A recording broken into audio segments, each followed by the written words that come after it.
Brother Republik Indonesia. Setelah video kemarin tentang Anto Kentut yang jualan gorengan, sekarang kita mau bahas tentang Anto Kentut yang pengrajin Pappercut dan Pappercut Ligth. Jangan kemana-mana dan jangan lupa selalu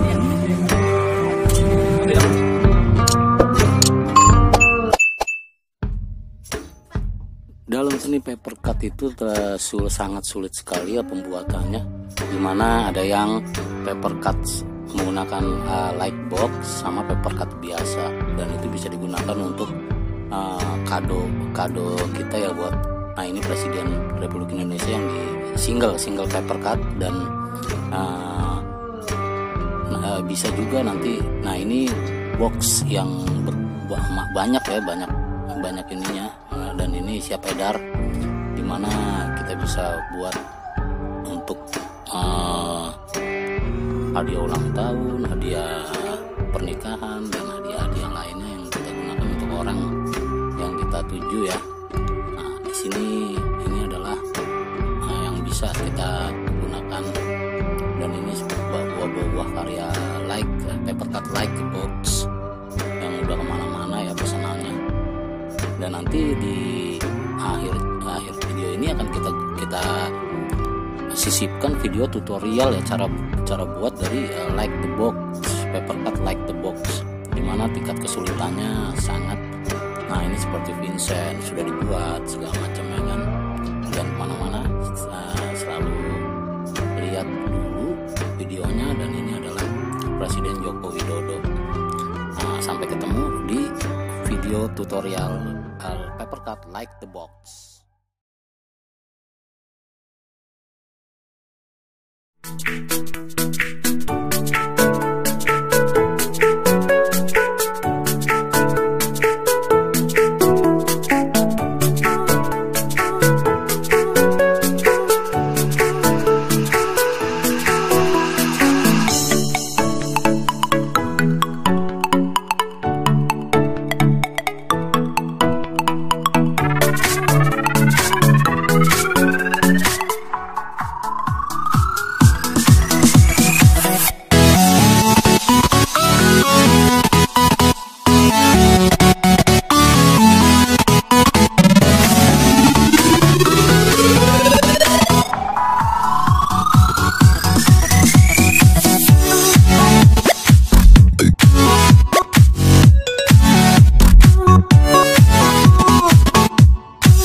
Jangan lupa subscribe, like, share, and komentar. Mantap.